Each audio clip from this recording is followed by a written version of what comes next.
বের কইরা তাকে হুশ কইরা তারে ওযু গোসল করায়া নতুন জামা গায়ে দেয়া তারে যায় নামাজের মধ্যে দাঁড়াইলেন। আর বলে বিশর হাফি তওবা কর, জীবনে যাওয়ার নাই করেছো যার কখনো মদ পান করবি না, জীবনে কখনো নেশা ধরবি না। ওই বিশর হাফি চোখের পানি ফেলায় কান্দে,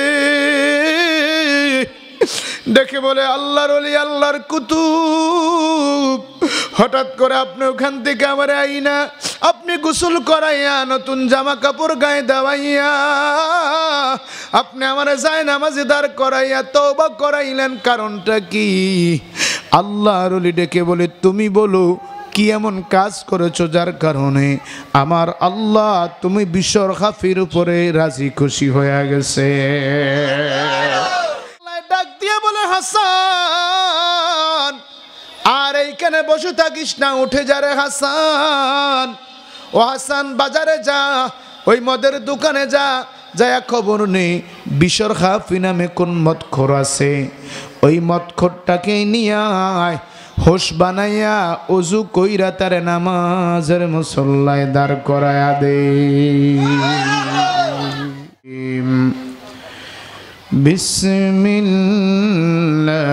বিসমিল্লাহির রাহমানির রাহিম। ইয়া আইয়ুহান নাস يا أيها الناس كلوا مما في الأرض حلالا طيبا ولا تتبعوا خطوات الشيطان إنه لكم عدو مبين صدق الله المولانا العظيم وصدق رسوله النبي الكريم الحبيب وقال تعالى في شان حبيبه إن الله وملائكته يصلون على النبي يا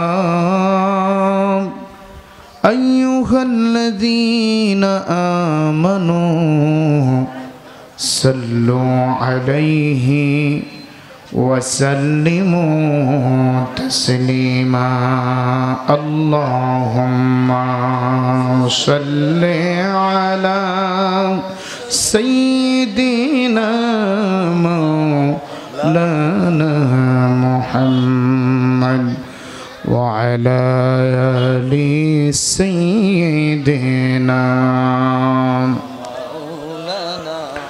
সকলে জবান খুলে মোহাব্বতে। অনেকে মাহফিলের পাশে কথা বলছেন, হ্যাঁ যুবক ভাই তোমার আওয়াজটা কেন জান্নাতের বাগানে আসবে? দুনিয়ার কথার আওয়াজ তো এখানে বলার জায়গা না। যারা দাঁড়িয়ে আছেন ভালো লাগলে মাহফিলে আসেন, ভালো না লাগলে দয়া করে মাহফিলের এরিয়া থেকে একটু দূরে গিয়ে অবস্থান করেন। এটা বেহেশতের বাগান, এখানে 70,000 ফেরেশতা আজকের এই মাহফিলকে বেষ্টনী দিয়ে রেখেছে। আমি আবারও বলছি, মাহফিলের আদব রক্ষার্থে কেউ যাতে কথা না বলে। মাদ্রাসা কর্তৃপক্ষ যারা আছেন মেহেরবানি করে যারা বাহিরে দাঁড়িয়ে আছেন তাদেরকে বসিয়ে দেন, তাদেরকে বসিয়ে দেন। এটা বেহেশতের বাগান। অন্য মানুষের কথার আওয়াজ আসলে বক্তাদের আলোচনায় ব্যাঘাত ঘটবে। আমি আবারও বলছি, কথা না বলে আসুন একটু মোহাব্বতে প্রাণ খুলে উচ্চ আওয়াজে কামলিওয়ালা নবীর উপরে দুরূদ শরীফ পড়ি। আল্লাহুম্মা সাল্লি আলা সাইয়্যিদিনা মাওলানা মুহাম্মদ ওয়া আলা আলি সাইয়্যিদিনা কোন দিন জানি ডাকে সে যাই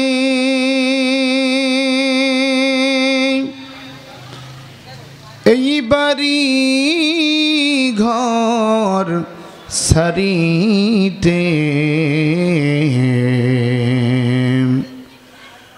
আপন পোশাক খুলে সবাই সাদা কাপড় পরিতে আল্লাহুম্মা সাল্লি আলা সাইয়্যিদিনা মাওলানা মুহাম্মদ ওয়া আলা আলি সাইয়্যিদিনা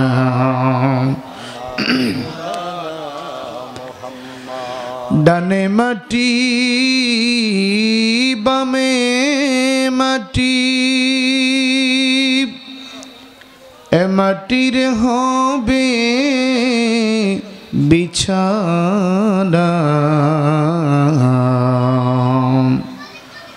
উপরেতে বাঁশের ছানি এই তো ঘরের নমুনা আল্লাহুম্মা সাল্লি আলা সাইয়্যিদিনা মাওলানা মুহাম্মদ ওয়া আলা আলি সাইয়্যিদিনা সকলে জিকির করি লা ইলাহা ভালো লাগে লা ইলাহা জোরে জোরে লা ইলাহা মোহাব্বতে লা ইলাহা আহায় আমার মনের বেদনা নবী বুঝাইলে কেউ বুঝে না বলেন আমার মনের বেদনা নবী বুঝাইলে কেউ বোঝে না হাই হাই শোনাইলে কেউ শোনে না বন্ধু শোনাইলে কেউ শোনে না বলেন শোনেন শাহে মদিনা লা ইলাহা জোরে জোরে লা ইলাহা হাসবি রব্বি জাল্লাল্লাহ ما في قلبي غير نور محمد صلى الله نور محمد صلى الله لا إله لا إله إلا الله لا إله لا ইলাহা ইল্লাল্লাহ মুহাম্মাদুর রাসূলুল্লাহ পরিসাল্লাল্লাহু আবার সেইখানে কিন্তু স্কুলও আছে কি আছে তো মাদ্রাসা থাকার কারণে মাহফিল ঠিক কিনা বলেন আর স্কুলে আমরা দেখি সাধারণত কোন স্কুলকে কেন্দ্র করে কিন্তু মাহফিল হয় স্কুলে কি হয় যেমন আজকে বিজয় দিবস গিয়েছে 1971 সালের 16 ডিসেম্বর 30 লক্ষ শহীদের বিনিময়ে 2 লক্ষ মা বোনদের ইজ্জতের বিনিময়ে রক্তে রঞ্জিত এই দেশকে যারা স্বাধীন করেছেন আজকে ছিল 16 ডিসেম্বর ঠিক কিনা বলেন আমরা দেখেছি দেশ স্বাধীন হয়েছে এই খুশিতে কথা বলো কেন এই কি হয়েছে তোমার এই বাহিরে কথা বলে কে দেখেন তো এই আজকে এই দেশ স্বাধীন হওয়ার কারণে গতকালকে আমার মাহফিল ছিল নরসিংদী আমি বাসায় আসছি তখন 4:10 বাজে তখন আইসা দেখি সাউন্ড স্পিকারের এমন আওয়াজ এমন ডান্স ডিজে গান হচ্ছে রাত্র তখন 4:10 বাজে একটু পরে ফজরের আজান হবে দেশ স্বাধীন হয়েছে এটা দেশ সকলের জন্য উন্মুক্ত কথা বলেন ঠিক কিনা সবাই এই দেশে শান্তিপ্রিয় মানুষ বসবাস করে সেই খুশিতে দেশের সাংস্কৃতিক অনুষ্ঠান হয়েছে প্রতিটি বিদ্যালয়ে বাৎসরিক একটা সাংস্কৃতিক আয়োজন করা হয় ঠিক কিনা বলেন কিন্তু আজকে এটা এমন একটি মজলিস আমরা বসেছি এমন একটি মাদ্রাসা আমরা বসেছি মাদ্রাসা হওয়ার কারণে আজকে এই জায়গাটার এমন দাম হয়েছে এই জায়গাটাকে আল্লাহর নবী জান্নাতের বাগান ঘোষণা দিয়েছেন। সুবহানাল্লাহ। কিসের বাগান? তো আমরা নিজেকে দামি করতে পারি নাই। আজকে যদি এই প্রি ক্যাডেট স্কুলে মনে করেন বাংলাদেশের একটা নামি দামি শিল্পী, ব্র্যান্ডের একজন শিল্পী অথবা কুমিল্লার একজন ব্র্যান্ড শিল্পী যদি আইনা নাচাইতো বা গাওয়াইতো, সাংস্কৃতিক অনুষ্ঠান হইতো, তখন দেখতাম যে একদম চিপা চাপা যা আছে সব কিছু ভরপুর হয়ে যেত। কথা বলেন ঠিক কিনা? কিন্তু আজকে হাজী নওয়াব মিয়া প্রি ক্যাডেটের পাশে হজরত মোহাম্মদ সাল্লাল্লাহু আলাইহি সাল্লাম একটা মাদ্রাসা হওয়ার কারণে আজকে 2 বছর পর্যন্ত এই জমিনে একটা বেহেশতের বাগান হয়ে গেছে। জোরে বলুন সুবহানাল্লাহ। এই বেহেশতের বাগানটা এতই দামি, যেই বাগানে যারা বসছেন এই মুহূর্তে আপনাদের কানো আমল নামায় কোনো গুনাহ নাই। সুবহানাল্লাহ বলেন। বলে হুজুর কি বলেন, গুনাহ তো জীবনে অনেক করেছি। কথা খেয়াল করবেন, নবীজি বলেছেন যেখানে কোরআন ও হাদিসের আলোচনা হয় এই জায়গাটা বেহেশতের বাগান। কিসের বাগান? এখন আপনারা যারা জ্ঞানী গুণী মানুষ আছেন, আপনাদের কাছে আমার প্রশ্ন, কোনো গুনাহগার কি জান্নাতে যাবে? এই কথা বলেন, কোনো গুনাহগারের জন্য কি জান্নাত? যার গুনাহ আছে তার জন্য জাহান্নাম আছে, যার নেক আছে তার জন্য জান্নাত আছে। কথা বলেন ঠিক কিনা? তো আমার নবী বলেছেন এটা বেহেশতের বাগান। এখন আমরা তো গুনাহগার, আমাদের এই মুহূর্তে অবস্থান কি? আল্লাহর নবী বলেন আল্লাহর 70,000 ফেরেশতারা আমার আপনার গুনাহ নিয়ে মাহফিলের বাহিরে দাঁড়িয়ে আছেন। সুবহানাল্লাহ। এজন্য বলেছিলাম মান আরাফা নাফসাহু, যে তার নিজেকে চিনতে পারলো, ফাকাদ আরাফা রব্বা, সে তার মালিককে চিনে ফেলেছে। জোরে বলুন সুবহানাল্লাহ। তো আপনারা চিনেছেন বিদায় আজকের মাহফিলে বসার সুযোগ পেয়েছেন। আমাদেরকে বসাইলেন যিনি, তিনি কে? আল্লাহ শুকরিয়া আদায় করার দরকার আছে না নাই? এমন একজন নবীর উম্মত হয়েছি, বলতেছিলাম আল্লাহ ইচ্ছা করলে আদম নবীর উম্মত, মুসা নবীর উম্মত, ইব্রাহিম নবীর উম্মত, ঈসা নবীর উম্মত, ইউনুস নবীর উম্মত বানায় পাঠাইতে পারতেন। তা না করে এমন একজন নবীর উম্মত হিসেবে পাঠিয়েছেন যেই নবীর উম্মতেরা জান্নাতে না প্রবেশ করলে কোনো নবীদেরকেও আল্লাহ জান্নাতে ঢুকতে দিবেন না। কি সুবহানাল্লাহ? কি বাড়ির যাইনি করবেন? আপনি দেখেন আমার আপনার ইজ্জত আল্লাহ কত দিয়েছে, কিন্তু আমি ইজ্জত নিতে পারলাম না। আমি নামে মানুষ হইলাম, কিন্তু নামে মানুষ হয়ে আমি কাজের মানুষ হতে পারলাম না। আমি জান্নাতে না গেলে, আপনি জান্নাতে না গেলে, নবীর উম্মত জান্নাতে না গেলে, নবীরা মাসুম, তাদের গুনাহ নাই, আল্লাহ তাদেরকে জান্নাতে দিবে না। আর আমরা কি করলাম? ওই জান্নাতি হইয়া জান্নাতের বাগানে বসতে চাই না। কথা বলেন ঠিক কিনা? কিন্তু আল্লাহ আমাদেরকে কত দামি বানিয়েছেন। আল্লাহ পাক তার পেয়ারা হাবিবকে আমাদের হেদায়েতের জন্য একটা গ্রন্থ দিয়েছেন, যেটার নাম পবিত্র আল কোরআন। ঠিক কিনা বলেন? এ কোরআনের কেমন মর্যাদা! আজকে মাদ্রাসার মাহফিল, হুজুর বলেছেন আমার 2টা বিষয়। কয়টা বিষয়? একটা হলো মাদ্রাসার প্রয়োজনীয়তা, কেন মাদ্রাসায় পড়ব, আর একটা হচ্ছে হালাল ও হারাম। তবে 2টা বিষয়ের সাথে একটা সম্পৃক্ততা আছে, আছে না নাই? কেমন? কারণ মাদ্রাসা এটা দ্বীনি প্রতিষ্ঠান। এটা যদিও টিনের ঘর, বেড়ার ঘর, এটা যদিও বিল্ডিং হয়, এটা যদিও আপনার ব্রিক্সের বিল্ডিং হয়, কিন্তু মাদ্রাসা লেখার কারণে এটা পবিত্র হয়ে গেছে। সুবহানাল্লাহ বলেন। কথা ঠিক না? ঠিক। হুজুররা যখন কোরআন শরীফ পড়ান, অজু করে পড়ান না অজু ছাড়া পড়ান? ছোট্ট বাচ্চাটা যদি কায়দা পড়ে, খেয়াল করবেন, 7 বছরের বাচ্চাটা যদি হুজুর কায়দা দেয়, তারে কি অজু ছাড়া দিব না অজু করে দিব? তাহলে মাদ্রাসার কারণে 7 বছরের বাচ্চাটাকেও পবিত্রতা অর্জন করা লাগে। কথা বলেন ঠিক কিনা? এখন আমার বিষয় হলো হালাল ও হারাম। হারাম অপবিত্র, হালাল পবিত্র। ঠিক কিনা বলেন? তাহলে মাদ্রাসা যেমন হালাল, আর আমার আপনার জীবন জিন্দিগিটাও পরিচালনা করতে হবে হালালের ভিতরে। তাহলে 2টার সাথে মিল আছে না নাই? আমি আর বেশি অন্যদিকে যাচ্ছি না। আমার বিষয়ের উপরে 2-1টি কথা মদিনার এলেমের পাওয়ার হাউস থেকে যদি আসে, আমি বলতে পারবো। আল্লাহ যেন বলার তৌফিক দান করে, আপনাদেরকে যেন বোঝার তৌফিক দান করে। জোরে বলুন আমিন।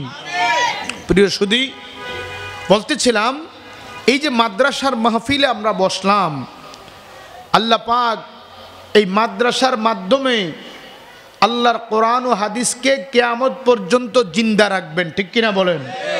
কারণ আমার নবী যখন 10ম হিজরিতে মক্কাতুল মুকাররমার পাশে, এখানে হজ করছেন কারা কারা একটু হাত উঠানতে আসেননি কেউ? বড় হজ করছেন মাশাআল্লাহ, একজন দুইজন।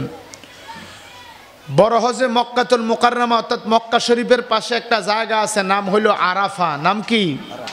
আরাফার ময়দানে আল্লাহর নবীর জীবনের শেষ হজ আদায় করে নবী যখন ভাষণ দিয়েছিলেন, 2 লক্ষ সাহাবায়ে কেরামের সাথে বিদায় হজের ভাষণ যখন দিয়েছিলেন, নবীজি ডাক দিয়ে বললেন, আমার সাহাবায়ে কেরাম, মনে হয় আমি নবীজি আর বেশি আর মদিনা থেকে মক্কায় আর আসতে পারবো, আমি মনে হয় আর মক্কায় আসতে পারবো না।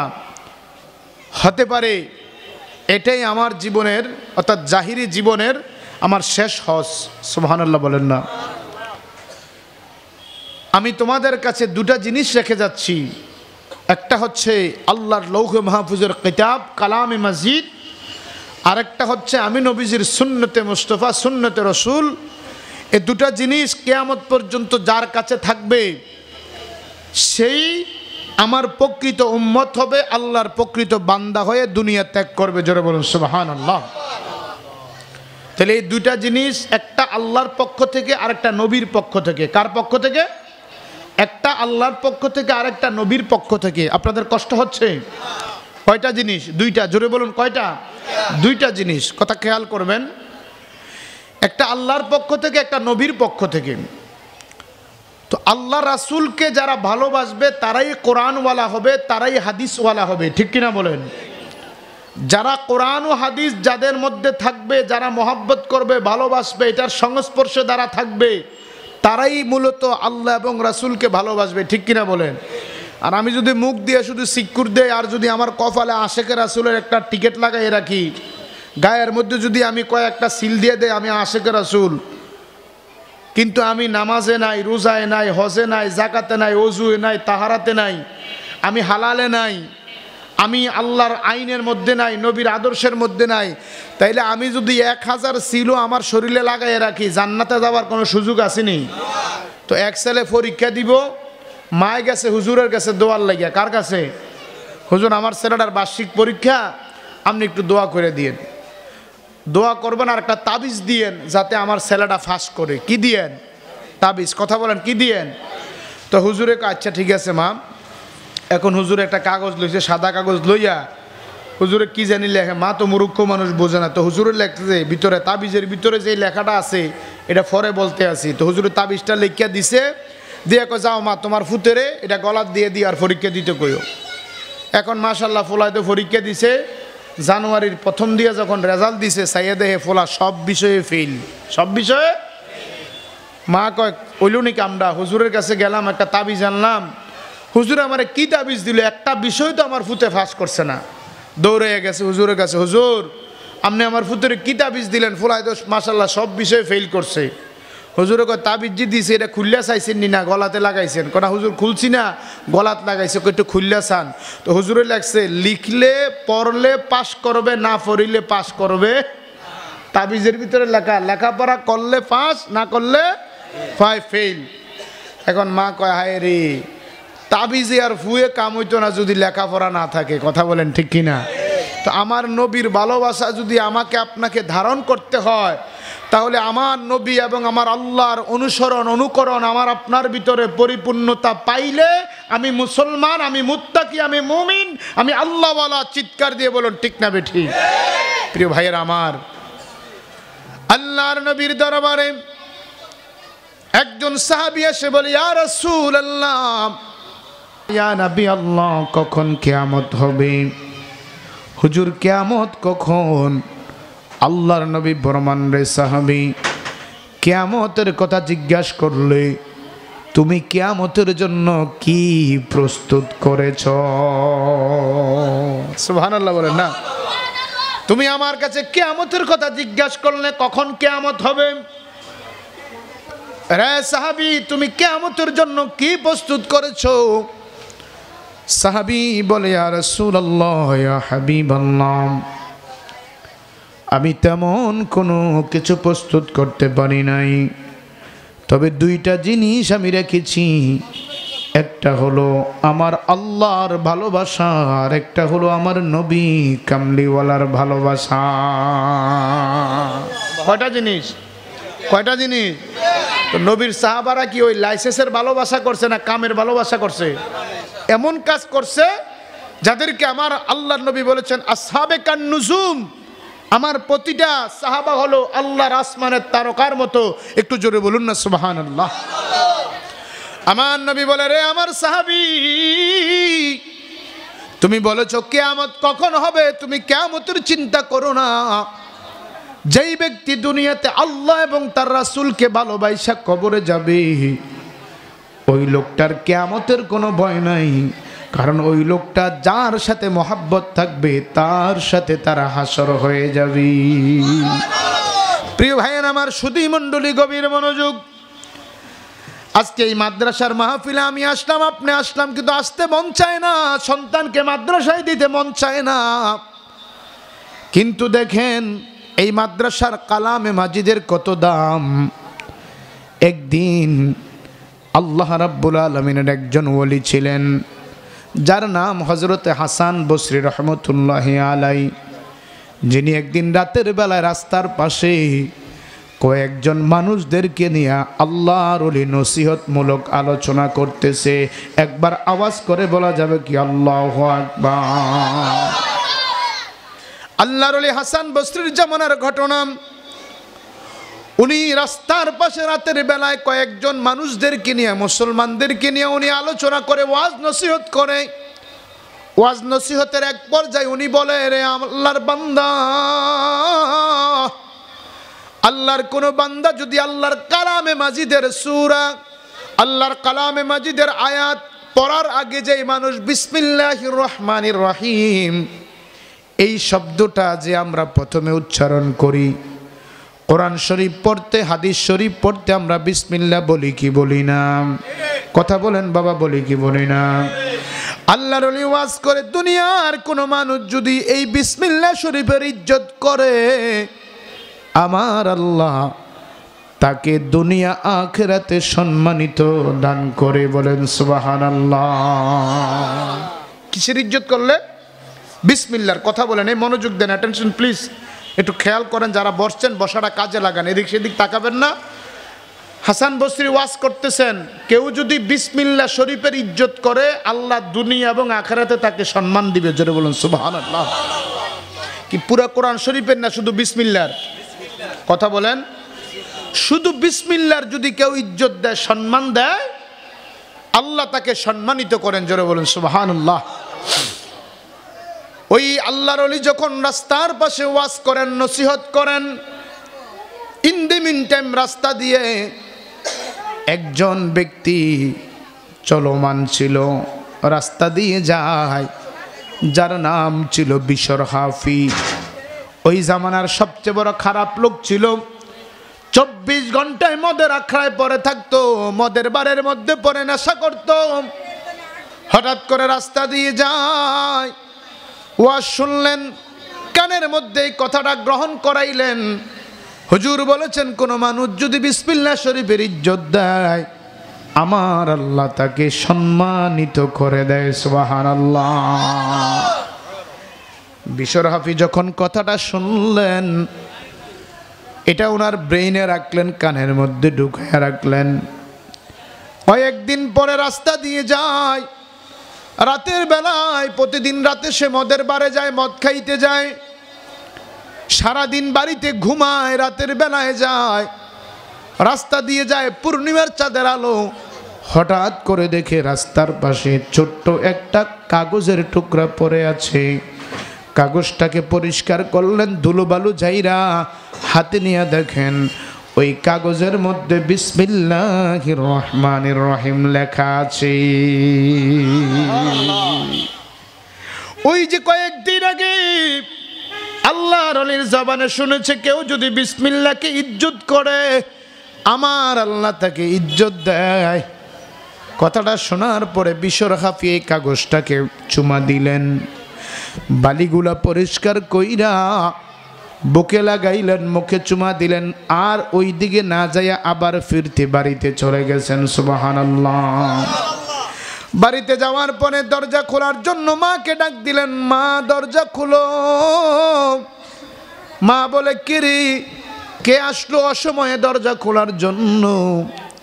মা দরজা খুলে দেখে মায়ের সন্তান বিশর হাফি বাড়ির দরজার সামনে দাঁড়ায়া রইছে। মা ডেকে বলে, রে ছেলে, এ সন্তান, তুই তো সন্ধ্যায় গেলে আর সকালের আগে বাড়িতে আসোস না। বুঝতে পারলাম না আজকে যাইয়া আবার পুনরায় কেন ফিরে আসলি, কি তোর শরীর ভালো না, না কোনো সমস্যা? বিশর হাফি বলে, মা ঘরে যাইতে দাও। ঘরের মধ্যে ঢুকলেন, ঢুইকে বলে, মা আমাদের ঘরের মধ্যে পবিত্র জায়গা কোনটা আছে আমার একটু বলে দাও। মা কয়, কিরে ভূতের মুখে রাম রাম শব্দ। যেই ছেলে সারাদিন নিজে অপবিত্র থাকে এখন ঘরে এসে বলতেছে পবিত্র জায়গাটা কোনটা, এটা দেখানোর জন্য। কিরে পুত, ঘটনা কি? তুই তো নিজে অপবিত্র, তুই পবিত্র দিয়ে কি করবি? সুবহানাল্লাহ কইতেন না? সব খেলার মালিক কে? আরো জোরে বলেন। তুমি তো মালিকুল কাদির, ওরে বানাও কত বাদশাহ ফকির, এসব তোমার কুদরতের পার। আল্লাহ পরওয়ার, গুনাহ খাতা মাফ করো আমার। বলেন গুনাহ খাতা আল্লাহ পরওয়ার, গুনাহ খাতা মাফ করো আমার। বলেন গুনাহ খাতা আল্লাহ পরওয়ার, গুনাহ খাতা। মা ডেকে বলে, বিশর, তুই প্রতিদিন নাপাক অবস্থায় ঘরের মধ্যে ঢুকস, আজকে কেন তুই পবিত্র জায়গা তালাশ করস? কমা দেখাও কোন জায়গাটা ঘরের মধ্যে পবিত্র আছে। বিশর হাফির আম্মা ডেকে বলে, রে বিশর, আমাদের ঘরের মধ্যে একটা জায়গায় পবিত্র আছে, যেই জায়গার মধ্যে আমি মা কোরআন শরীফটা রাখি। কোনটা রাখি? এই জায়গাটা কি পাক না না পাক? পবিত্র না পবিত্র?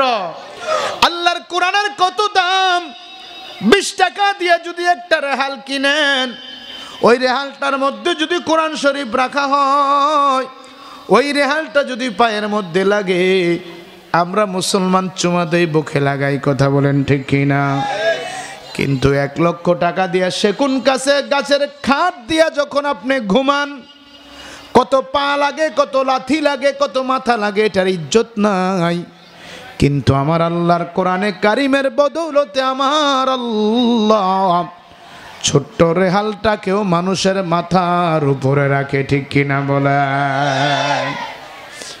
কত টাকা দিয়ে জামা পরেন, ওই জামাটা খুলে কোন জায়গায় রাখেন বলতে পারেন না, কিন্তু 20 টাকা দামের একটা গিলাপ যদি কোরআন শরীফে লেগে যায়, ওই গিলাপটাকেও কোরআনের সাথে চুমা খায়। ঠিক কিনা বলেন? মা ডেকে বলে, বিশর, আমাদের ঘরের যেই জায়গাটা পবিত্র, ওই জায়গাটা হলো আমি মা যেখানে কোরআন শরীফ রাখি। বিশর হাফি ওই জায়গায় চলে গেলেন, ছোট্ট বিসমিল্লাহ শরীফের কাগজের টুকরাটা এই জায়গায় রাখলেন। রাখার পরে আবার রাতের বেলায় ঘর থেকে বের হয়ে চলে গেলেন। ওই বাজারের মদের দোকানে যাইয়া বিশর হাফি মদ পান করে মাতাল হয়ে বেহুশ হয়ে আছে। আর ওই দিক দিয়ে জাবানার কুতুব আল্লাহর ওলি হাসান বসরি রহমতুল্লাহি আলাইহি এশারের নামাজ পড়ে আল্লাহর ওলি যায় নামাজ বিছায় মুরাকাবা মুশাহাদায় চলে গেলেন।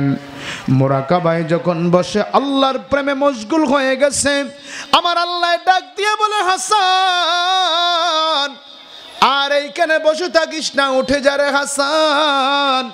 ও হাসান, বাজারে যা, ওই মদের দোকানে যা, যায়া খবর নেই বিশর হাফি নামে কোন মদখোর আছে, ওই মদখোরটাকে নিয়ে আয়, হোশ বানাইয়া ওযু কইরা তারে নামাজের মুসল্লায় দাঁড় করায়া দে।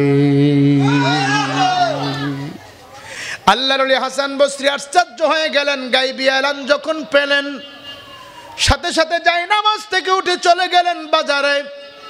ওই মদের দোকানের সামনে যায়া দরজার মধ্যে যখন আঘাত দিলেন, দরজা খোলো। দোকানদার মনে করেছে কাস্টমার এসেছে মদ কেনার জন্য।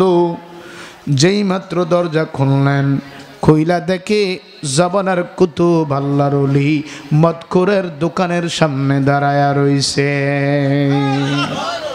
দোকানদার বড় ভয় পেলেন, কারণ অনেকে দেখবেন যদিও কারণে কারণে সিগারেট খায়, আলেমুল আমারে দেখলে ইজ্জত করে, আছে না নাই? মুরব্বীরারে দেখলে আরে হুজুর আসতেছে বা এলাকার মুরব্বী আসতেছে সাইড হয়, আছে না নাই? আবার বর্তমানে মাশাআল্লাহ কিছু লোক আছে অর্ধেক নাতি খাইয়া আর অর্ধেক দাদারে দেয়। কথা কোন আসেনিও, দাদা খাইবেন নি? কোনটা কহিডা টেনশন দূর হয়, আসেনি আসেনি? আয় হায় হায় হায় হায়, বাক করে হুজুরে বাগে যোগে মিল্লা জিল্লা খায়। প্রিয় সুধী মণ্ডলী, গভীর মনোযোগ। আল্লাহর ওলি যখন দোকানের সামনে দাঁড়াইলেন, দোকানদার ভয় পেয়ে গেলেন, হুজুর এইখানে সব মদুতিরা মদ খায়া মাতাল হইয়া রইছে, আপনি মনে হয় ভুল ক্রমে আমার দোকানের সামনে আসছেন।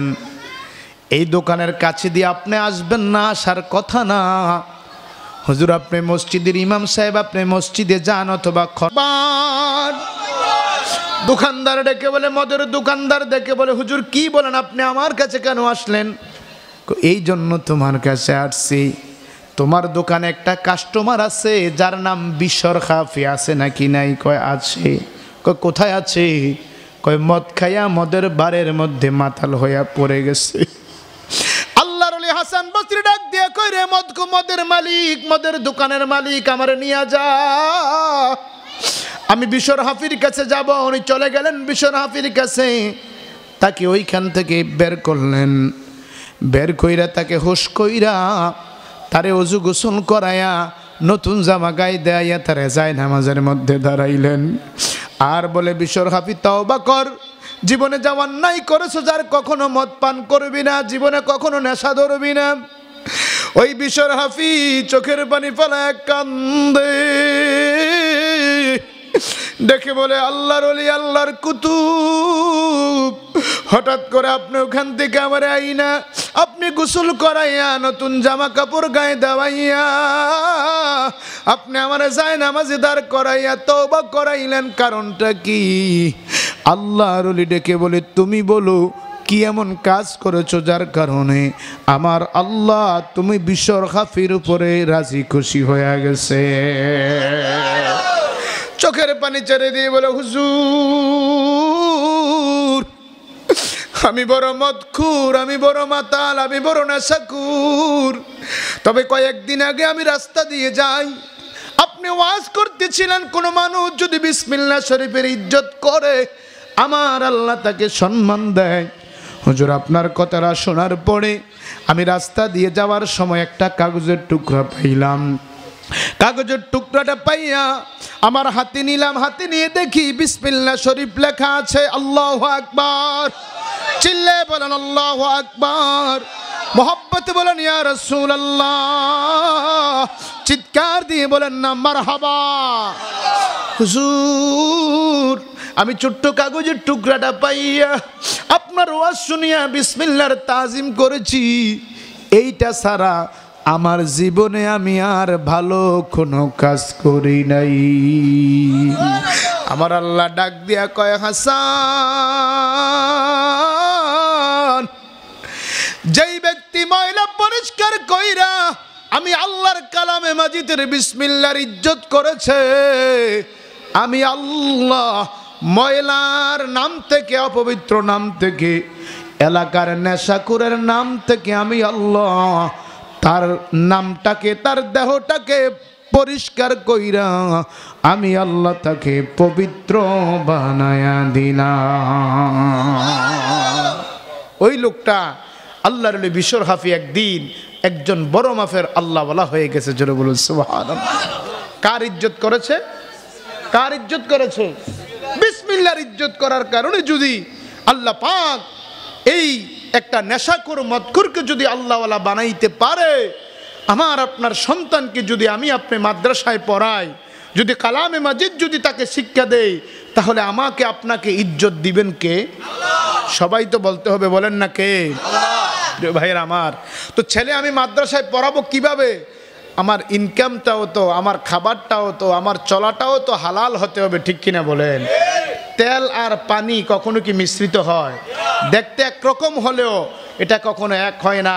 কেউ 1 কোটি টাকা মাসে কামাই করে, 50 লাখ টাকা বিবির ক্যান্সারের ফি দেওয়া লাগে, 20 লাখ টাকা ছেলের ইয়াবার টাকা দেওয়া লাগে, 20 লাখ টাকা বাসা ভাড়া বাজার করা লাগে। দেখা যায় 1 কোটি টাকা কামাই করেও মাস শেষ হইলে আরো 10 লাখ টাকা ঋণ থাকে। কথা বলেন? কারণ তার কামাইটা হলো হারাম। কামাইটা কি? কামাইটা কি?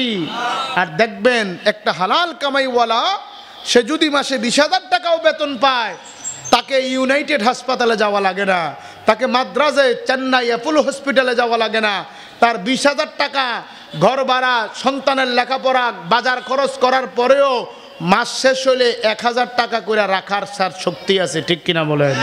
কেন আছে? আল্লাহ পাক কোরআনে কারীমের মধ্যে আমার আল্লাহ রাব্বুল আলামিন বলেন, বিসমিল্লাহির রহমানির রহিম। আল্লাহ বলেন, ইয়া আইয়ুহান নাসু কুলু মিম্মা ফিল আরদি হালালান তাইয়্যিবা। আল্লাহ বলে, হে দুনিয়ার মানুষ, তুমি দুনিয়ার জমিনে তুমি হালালভাবে খাও, হালালভাবে খাও। ওয়ালা তাত্তাবিউ খুতুওয়াতিশ শাইতান, তুমি শয়তানের ফান্দে পড়িয়া তুমি হারামভাবে কামাই করো না, সুদের ব্যবসা তুমি করো না, ঘুষের ব্যবসা করো না, আর একজনের ক্ষেতের লাইল কাইটা তোমার ক্ষেত বাড়াইও না। মনে রেখো রে বান্দা, আমি আল্লাহ যেই দিন আমার রহমান নাম থাকবে না, রহিম নাম থাকবে না, ওই দিন আমি আল্লাহর নাম হবে কাহার। ফামান ইয়ামাল মিসকালা যাররাতিন খায়রান ইয়ারা ওয়া মান ইয়ামাল মিসকালা যাররাতিন শাররান ইয়ারা। আল্লাহ পাক বলেন, বান্দা দুনিয়ার জমিনে তুমি যত কাজ করো, যত আমল করো, সরিষার দানা পরিমাণও যদি নেক আমল থাকে, ফামান ইয়ামাল মিসকালা যাররাতিন খায়রান ইয়ারা, এটা তোমার ভালো আমলটা সরিষার দানা পরিমাণ হলেও কাল কিয়ামতের ময়দানে আমি আল্লাহ উপস্থাপন করব। ওয়া মান ইয়ামাল মিসকালা যাররাতিন শাররান ইয়ারা, সরিষার দানা পরিমাণ একটা বদ আমল গুনাহ যদি তোমার থাকে, এটাও আমার আল্লাহ প্রকাশ করার ক্ষমতা আল্লাহর আছে না নাই? আরো জোরে বলেন বাবা, আছে না নাই? এই জন্য হালাল খাইবেন। কেননা এই জগৎ বিখ্যাত বড় পীর আব্দুল কাদের জিলানী, যিনি সমস্ত ওলিদের ওলি, যিনি বলেছেন কদামি আলা রাকবাতি কুল্লু হাজিয়া আউলিয়াল্লাহ, পৃথিবীর জমিনে যত আল্লাহ ওলি আছে সবার কাদের মধ্যে আমি গাউস পাকের কদম রয়েছি। উনি কেমন ওলি হয়েছেন, ওনার আব্বা কেমন ছিলেন আপনারা জানেন। পানির মধ্যে, নদীর মধ্যে ভেসে যায় ছোট্ট একটি আপেল। উনি যখন খেলেন, খাওয়ার পরে চিন্তা শুরু হয়ে গেল, হায় হায় কার বাগানের আপেল জানি আমি খেয়েছি। যদি আমি এই দাবি মাপ না পাই, আমার কোনো আমল আল্লাহর দরবারে কবুল হবে না। চিল্লায়ে কোন মারহাবা। আল্লাহর ওলি আবু সালেহ জঙ্গি মুসা ছোট্ট একটি আপেল খাওয়ার পরে উনি এটার দাবি মাপ করতে গেলেন। আর আমি আপনি 2 হাতে খাবলাইয়া কত খাই, জীবনে মাপ তো দূরের কথা, পাওনাদারে পাওনা থাকলে, দোকান বাকি থাকলে, কিছু বললে, টাকা খুঁজলে আমরা গার ফিরাইয়া তারে আবার বন্ধ কথা বলি। আছে না নাই? এক লোকে হঠাৎ করে একদিন রাত্রে বউ কয়, আরে তুমি তো বাইতে পড়ছো, মশার কয়েল তো নাই, ফোলা ফেন্ডে তো মশা ধরবো। এখন রাতের বাজে 12টা, রাতের কয়টা বাজে? কথা কোন কয়টা? বউ কয়, তুমি মশার কয়েল আনছিনি? কয় না। তাড়াতাড়ি দোকান থেকে যে মশার কয়েল আনো, বাচ্চারা মশায় ধরছে। কারণ মশা কি এখন কম না বেশি? ডেঙ্গু মশার আক্রমণ, ডেঙ্গু মশার কারণে বিভিন্ন হসপিটালে অনেক রুগী আছে। তো বউজন রাত্রে 12টা কইছে, অনেকে দেখবেন আছে সময় কটা পর্যন্ত। আমার মাহফিল আছে, যার বাবা আমার আর একজন হয়ে গেছে, আরেকজন বক্তা আনে। তো এখন তো আর চোখ বাজার থেকে আনতে পারে না। তো ফাঁসের দোকানে দেয়, কয় রে দোকানদার, মনে অনেক দোকানদার আছে দেখবেন রাত্রে দোকানে ঘুমায়। আছে না? আছে না? অনেকে দোকানে ঘুমায়, কারণ চুরির ভয়ে, অথবা বাড়ির পাশে দোকান থাকলে। তো যাইয়া শাটার বাড়ি দিছে। কেডাও? আমি উত্তরপাড়া রমিজালি। কি লেগে পাইছেন? কাও মশার কল দাম মনে নাই, একটা মশার কল দেন না। তো মশার কল দিছে, ওকে টেয়া টেয়া দাম মনে নাই, সকালে দেয়াম। আছে না? তো টেহা দিছে না, মশার কল লইছে, লইয়া তো মশার কল রাতে ধরাইয়া কমপ্লিট। এখন আর টেহা দেয় না। এখন এইরকম হয়ে গেছে গিয়ে প্রায় 2 বছর। কয় বছর? 2 বছর হয়ে গেছে। আর মশার কয়েলের টেয়া দেয় না। মশার কয়েলের দাম হইল 5 টাকা। কয় টাকা? এতে প্রতিদিন আইয়ে যায়, দোকানদারে দেখলে মাথাটা মুখটা ঘুরাইয়া আরেক দিকে চাইয়া দোকানটা ফার হয়। আসেনি আসেনি অনেকে আসেনি দেখবেন, অনেকের আবার স্বভাব চরিত্র আছে। এক দোকানে ভালো হইয়া প্রথম 2-3 হাজার টাকা খরচ খাইব, খাইয়া দোকানদার লোকে ভালো হইয়া 8-10 হাজার টাকা বাঙি লাগাইয়া হেতে আর এই দোকানের কাছে দেওয়া যায় না। কথা কয় না আছে না নাই? আরেক দোকানে খায় এরকম, এটা হেতে নামে ভরে গেছে মোটামুটি সিটার। নাম কি? আমার লগে কন্যা নাম কি? জোরে কর নাম কি? এই যে পরের হক খাইয়া তুমি ইবাদত করো, মসজিদের প্রথম কাতারে যাইয়া বইও, তুমি যে আরেকজনের দোয়ানের যে 5,000 টাকা বাহি রাখিয়া দিলা, তোমার এই নামাজ কি আল্লাহর দরবার কবুল হইব? কথা কোন হইব? আসেন 2.5 বছর 2 বছর পরে হাতে কইও আপনি আমার মশার কয়েলে দামটাতে দিলেন না, কোনটা কই মনে নাই রাতের 12টার সময় যে নিছিলেন। খারিফ বাবারে তুই কি হিসাবি রে? তুই 2 বছর পরে আমার কাছে মশার কলে 2 বছর পরে মশার কলের দাম খুঁজছে, এটা আপনার লাগে ভাল লাগে না? হাসরের মাঠে যে খারিয়া কয়েন যে নেকটি দিয়ালান তখন ভাল লাগবো। আছে না নাই? এই জন্য আমার ভাইরা পরের হক খাওয়া যাবে না, হারাম ভক্ষণ করা যাবে না। আল্লাহ বলেন ইয়া আইয়ুহান নাস, হে দুনিয়ার মানুষ, কুলু, আল্লাহ বলেন তোমরা খাও, ফিল আরদি মিম্মা ফিল আরদি, আল্লাহ বলেন কুলু মিম্মা ফিল আরদি হালালান তাইয়্যিবা। বান্দা তুমি হালাল খাইলে তোমার ছেলে মানুষ হবে, আর তুমি হারাম খাইতে খাইতে ছেলের যদি এই হযরত মুহাম্মদ সাল্লাল্লাহু আলাইহি সাল্লাম মাদ্রাসায় না, ছেলেকে যদি আল আজহার বিশ্ববিদ্যালয়ে পড়াও, আর তুমি বাবাই যদি হারাম কামাই করো, 1 পয়সার লাভ তোমার হবে না। কথা বলেন ঠিক কিনা? এই জন্য বন্ধুরে আমার, হুজুর আমার বিষয় দিয়েছে হালাল এবং হারাম। এটা বছরে দেয় 12টা, আপনি দেখেন সে এখন মানে 20টা কুত্তা কই পাইবেন? ওই যে হারাম থাকার কারণে এটার মধ্যে কোনো বরকত, যেহেতু এটা আমাদের খাবার না, এটা বছরে 12টা বাচ্চা দিলেও এটার মধ্যে বরকত নাই। আর বছরে একটা বাচ্চা দেয়, দেখবেন এই গরুর অভাব। মনে করেন একটা ছাগলও তো 6 মাসে বাচ্চা দেয়। কয় মাসে? একটা ছাগলে 60টা পর্যন্ত বাচ্চা দিতে পারে। কয়টা? অনেক ছাগল 6টাও দেয়, 6টাও দেয়, এরকম অনেক প্রমাণ আছে। আচ্ছা মনে করেন একটা ছাগল 6টা বাচ্চা দিয়ে শরীরটা একবারে হুগাইয়া কাঠ বানাই লইছে, চামড়ার লগে আড্ডি লাগিয়ে গেছে, এটা যদি জবে করে এই গোস্তটা মানুষ খাইবনি? ব্যাপারটা খাইতো না বলে খাইতো না? এটা হালাল না হারাম? আর একটা ফুনফুন্যা কুত্তা মনে করেন জব করলে 20 কেজি হইব, এটারে কেউ জব করবো নি? এটারও জব করে যদি আপনি দেন, বলে ওই কুত্তার গোস্ত 50 টাকা কেজি, কেউ কিনবো নি? আর এটা যে চামড়ার লগে আড্ডি রেখে লাগছে, এই ছাগলের কেজি 1 কেজির দাম কত? 1200। বা কেজি কত?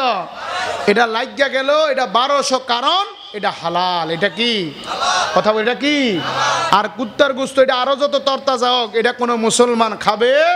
কিন্তু আমরা আবার একটা অভ্যাস ভালো আছে, কামাই করি হারাম কিন্তু খাইতাম চাই আবার হালাল। কথা কন না? আপনি যদি মনে করেন কোনো দোকানদার রে আপনি যদি গরুর গোস্ত কইয়া দিয়া পরে যদি উনি এটারে পরীক্ষা করে দেয় এটা শুয়োরের গোস্ত, দোকানদারের দোকান থাকবো না যাইবো? মাইরিয়া হুডাই লেব যে আমার তুই গরুর গোস্তের কথা কে তুই শুয়োর গোস্ত? বদমাস, আমি মুসলমান জানো চা।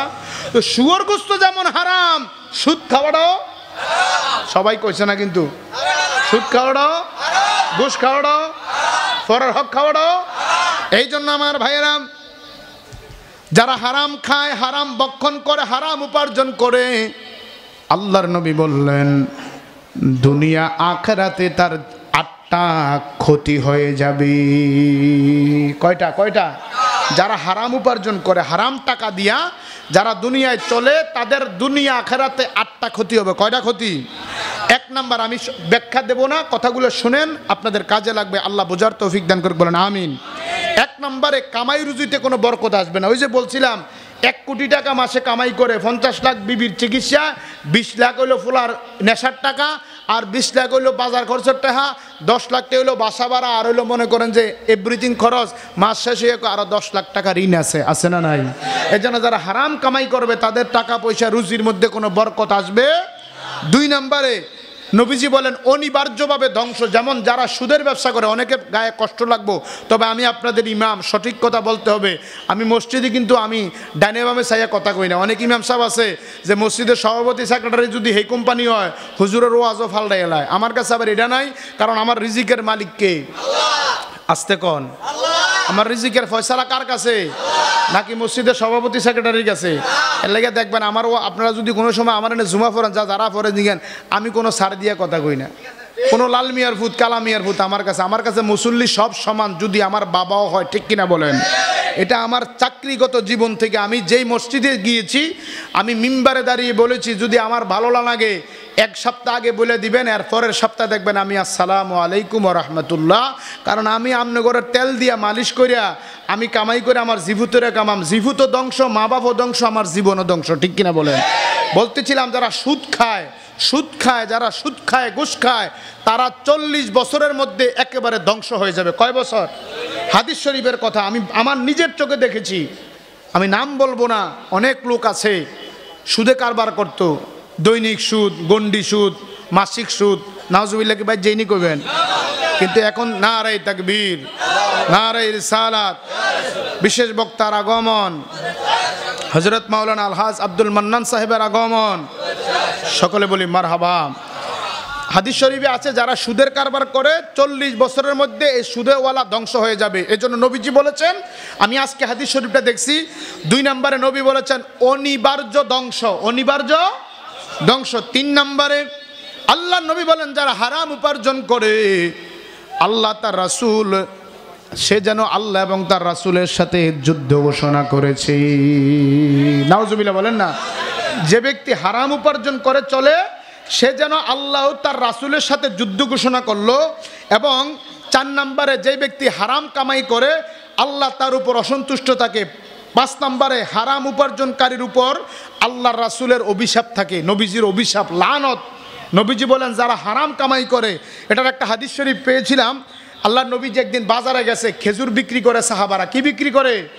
তো দেখবেন অনেক দোকানদার, দেখবেন অনেক ওই যারা পাইকারি মাল বেচে, আলু যারা বেচে, বা মনে করেন ওই পেঁয়াজ যারা বেচে, উর্ফি দিয়ে দেখবেন কি সুন্দর বড় বড় আলু আর পেঁয়াজ, ভিতরে আতায় দেখা যায় একবারে গুড়া গাড়া, আছে না নাই? এটি কি বালানা সিটার? সবাই আমার লগে করে, এটি কি? সবাই জোরে করে, এটি কি? উর্ফি দিয়ে দেখবেন আলু বড় বড়, ভিতরে আইনা দেয়, খুললে দেয় আকারে ফুরা জারবাত, আসেনি আসেনি? এই পেঁয়াজ আর আলুর ভিতরে দেখবেন এই ঝামেলাটা বেশি হয়। তো নবীজি বলে তার উপর অভিশাপ কেন? একদিন আমার নবী যায় দেখে এক সাহাবী শুকনা খেজুর বিক্রি করে। কি খেজুর?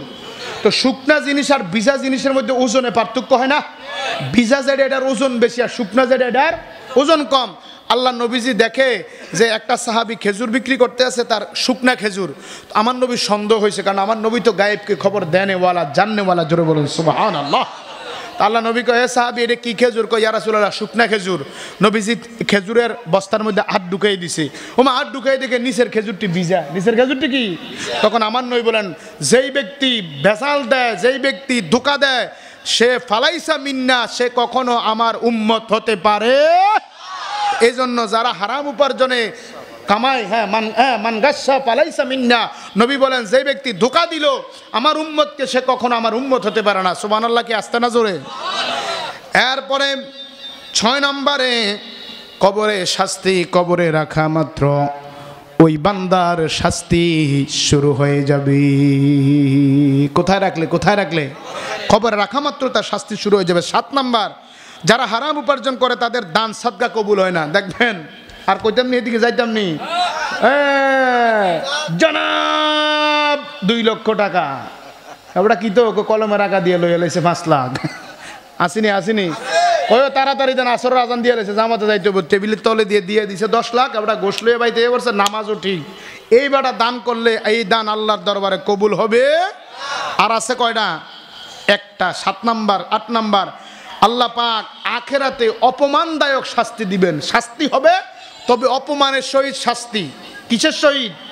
অপমান দিয়া শাস্তি দিবেন।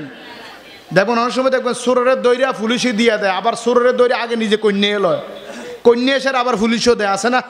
পতঙ্গ দৈরা আগে উত্তম মাধ্যম দিয়ে আবার পুলিশও ফোন দেয়। তো আল্লাহ কয় তারা শাস্তি দিয়াম, তবে অপমান করে আমাকে মানুষের দেখাম, এই দেখ এই বদমাস দুনিয়াতে সুদ খাইছে, ঘুষ খাইছে, হারাম খাইছে, ফরের হক খাইছে, ফরের লাইন টেলছে, ফরের সম্পদ খাইছে, বোনের সম্পদ খাইছে, ভাইয়ের সম্পদ নষ্ট করছে, এতিমের সম্পদ খাইয়া এবার আজগা বড় বড় কুত্তাকাত দিয়া আরে, আছে না নাই? ভাইও আমার দোষটাইও আমার সাবজেক্ট দিছে, কেউ কিছু কইলে হুজুরে কইেন, আমার কিছু কইেন না। এই পর্যন্ত আলোচনা। আল্লাহ কবুল করুক। ওয়া আখিরি দাওয়ানা আলহামদুলিল্লাহি রাব্বিল